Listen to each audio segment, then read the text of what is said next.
Hello friends, welcome back to my video. मी माझं normal morning routine तुमच्यासोबत share करते. तर होप्स होते तुम्हाला आवडत असेल तर लाईक, शेअर आणि सबस्क्राईब करायला विसरू नका.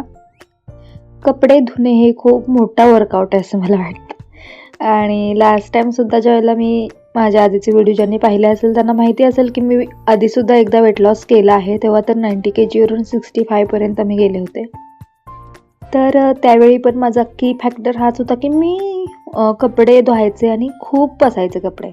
तर मला असं वाटतं ह्यामध्ये खूप वर्कआउट होतो आपला आणि चांगल्या प्रकारे होतो. तर डेलीची जी आपली कामं असतात त्यामध्ये हे एक काम असेल तर आपल्याला वजन कमी करण्यात हेल्प करतं नक्कीच. सोबतच आपल्या 10,000 ज्या आपल्या स्टेप्स आहेत त्याही कंप्लीट केल्या तर मला वाटतं आपण जर पेशन्स ठेवले ना तर लवकर रिझल्ट मिळतात. घरातली कामं तर सुरूच असतात, पण सोबतच मला इशूच्या खाण्याचीही काळजी घ्यावी लागते. तर मी इकडे फरशी पुसून घेत होते कारण की एकदा सकाळी पुसली ना की दिवस अख्खा फ्रेश जातो. नाहीतर मग आपल्यालाच कुठेतरी असं अस्वच्छ आणि फ्रेश वाटत नाही तेवढं. सो इकडे मी सगळं फ्रेश करून घेतलं घर, फरशी वगैरे पुसली. देवपूजा तर माझी सकाळीच होते आणि देन इकडे मी डाळ आणि भात भिजवलेला कारण की तिला खिचडा भात करून द्यायचा होता.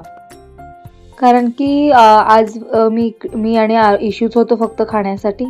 सो मग म्हणलं दोघींना पण होईल असा एकच काहीतरी पदार्थ करावा.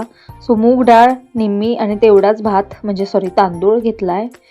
खरडा होता माझ्याकडे शिल्लक आणि माझ्याकडे लसूण सुद्धा होता. म्हणजे काय बोलते मी, लसूण थोडा सोलला मी फोडणीसाठी आणि खरडा घालून करणार होते.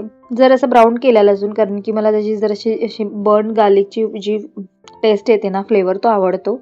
सो खरड्यामध्ये नंतर फक्त हे घातलंय हळद. जे मी परवाच्या व्हिडिओमध्ये तुम्हाला दाखवलं होतं की उरलेल्या मिरच्या आणि कोथिंबीर ह्या सगळ्याचा मी खरडा केला, तर तोच हा खरडा आहे आणि आता मी तो यूज करेन बऱ्याच साऱ्या भाज्यांमध्ये.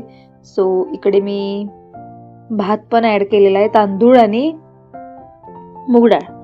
आणि जेवढा तांदूळ म्हणजे जेवढं ते आहे ना मूग डाळ आणि तांदूळ त्याच्यात 1.5 पट पाणी घालायचं कधीही खिचडीला, मग ती मऊ होते. तर भेटूया उद्याच्या व्हिडिओमध्ये. तोपर्यंत बाय.